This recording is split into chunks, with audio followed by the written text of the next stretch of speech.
fortunate enough to have lived for the last 24 or so years abutting this property. We're standing in Cronk's rocky woodland, and because I live abutting this property and I'm interested in all things outdoors and wild, I signed up for a few years to be the Wellesley Conservation Council's kind of neighbourhood steward to this piece of their land. It's one of, blanking a little bit, maybe 11 or 12 pieces of property that the Wellesley Conservation Council, which is a private land trust, holds and preserves in Wellesley for the enjoyment of everybody. Everybody can come onto these pieces of land, and Cronk's is one of the small pieces.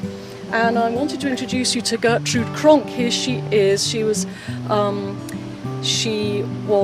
born in 1895 in rural New York State, and did very well academically and ended up coming to Wellesley College. She graduated from Wellesley College in 1918, the end of the First World War. And she was a brilliant student, and she just loved all things Wellesley. And she ended up marrying someone who was a forester. He actually had a degree, a higher degree in forestry. His name was Corridon Cronk. And as soon as they were married, she brought him back here and dived straight back into Wellesley College and raised her children here.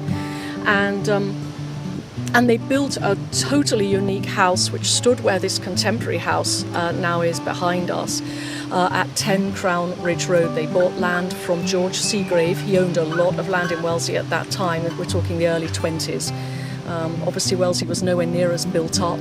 There were a couple of roads here which ended. The Route 9 existed. Sprague School had been built, but really it was like Blueberry Woods and so on. There were some deals existed and had people who worked for them who lived sort of down the hill below here. But really the reason Gertrude, I think, loved this spot in Wellesley was because she could walk down the hill the other side to Wellesley College, and she got many jobs there, not really as a professor but as a reader and as a sort of helper. And she exposed her children, even when they were quite small, to Wellesley College in a way that she'd enjoyed when she'd been a student. And anyway, so they arrived here, they camped to start with, and then they built, they did the drawings for this, and then they built an absolutely unique house that stood here. And we have some photos of the inside of it now in our archive, which we've gathered from the Cronk family.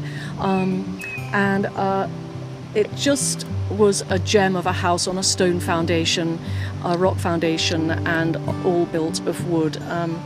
And we got some pictures here as well. And Gertrude lived here. The family lived here, and the family, as in about 1953, the family decided to do a family weekend project, and they built this charming little house that we see here behind you, which they called the Retreat. It was really built to keep the dad, Corridon, busy, we think. He was just retiring at that time. And we've got some pictures of its construction from the family, and has this wonderful outdoor fireplace which we use with Girl Scout groups, and in fact we have a lot of youth groups busy here helping us maintain the property. Girl Scouts, a group called ALUS, Boy Scouts and so forth, and they enjoy having a fire in the outdoor fireplace. Gertrude lived here until she got quite old, and in 1986 she did sell the house and moved away to be with her daughter, and sold it to an architect and his young adult children. And on Christmas Eve of 1990, that family cleared out a fireplace of some hot embers, put them in a sort of semi-basement. There was no true basement, of course. The house had been built on granite ledge. Those embers caught fire and then set fire to a propane cylinder, which exploded. And neighbours who still live in this area remember the flames reaching high into the sky very early on Christmas morning of 1990. The house, no one was hurt, and the house was burnt to the ground. Some of the stone fireplaces remained, and partially incorporated into the modern house that you see standing here. So a great loss of a really unique house. In 1977, though, prior to leaving, Gertrude Cronk had been predeceased by her husband. I can't quite remember when he died, early in the 1970s. And in 1977, she decided to give this piece of the Cronk land to the Wellesley Conservation Council. And Wellesley Conservation Council is delighted to be able to care for what really is a gem. It's a wonderful sanctuary garden set in what is now a completely built up part of town, and it's often visited by people who can sit and think and enjoy the wildflowers that she tried to encourage and so loved herself. So the town doesn't own it. It's owned by the Wellesley Conservation Council, which is a private land trust that was established in Wellesley by conservation-minded people back in the 1970s.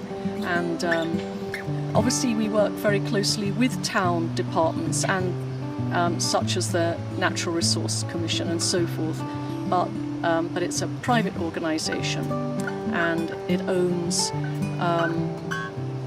some sizable properties. An example, for example, would be the Guernsey Sanctuary, which is many acres, and this property is only about half an acre.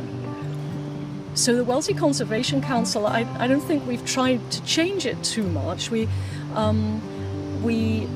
work away at trying to remove invasive species, which are a problem for every gardener and every piece of woodland right across the state. So we do that. We remove surplus leaves so that from paths and so on, so that people can see and walk around the property, and so that people can, on the whole, avoid treading on the very fragile wildflowers that come up.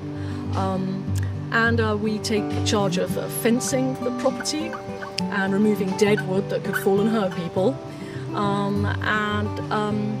And then, as much as possible, we let the townspeople know about this wonderful resource by bringing in youth groups to have fun here and to help with looking after it. And so this is the retreat. The Cronk family, with their young adult children in 1953, something like that, built this little house that they called the retreat.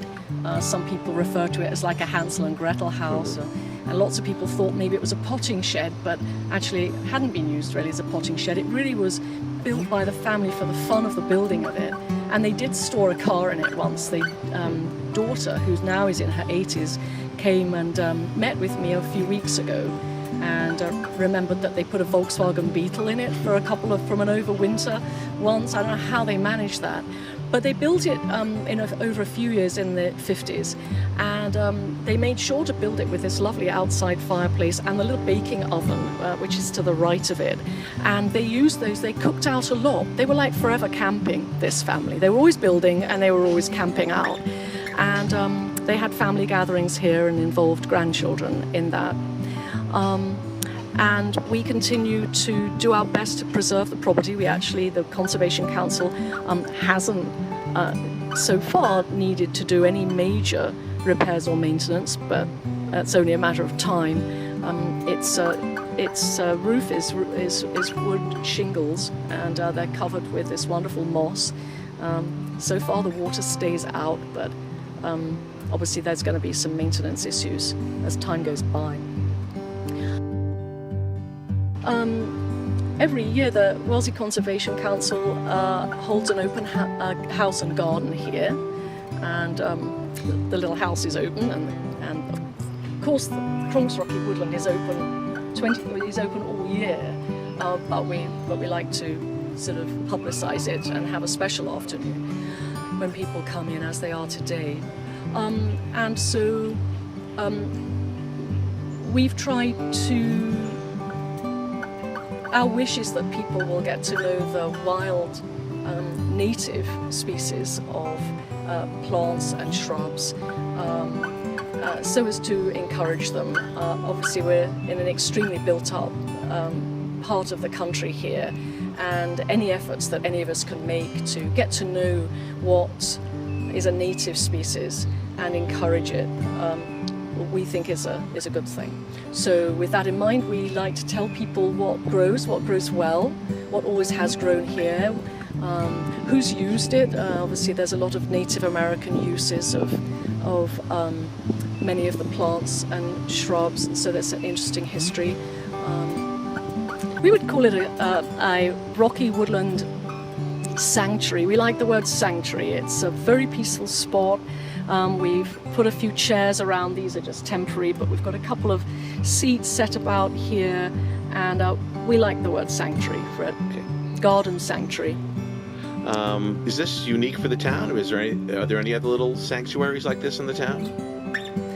Well, Wellesley is fortunate in the amount of open land that forward-thinking people have given and encouraged to stay preserved. So sure, there must be other little spots that are similar, but in terms of the properties that the Wellesley Conservation Council hold, I think this is unique in that it's completely surrounded by homes. If it hadn't been given by Gertrude Cronk to the Wellesley Conservation Council, there'd probably be just one great big huge house sitting right here, and so I think in that regard it's just a very interesting illustration as to what you'd have if you just didn't have one house.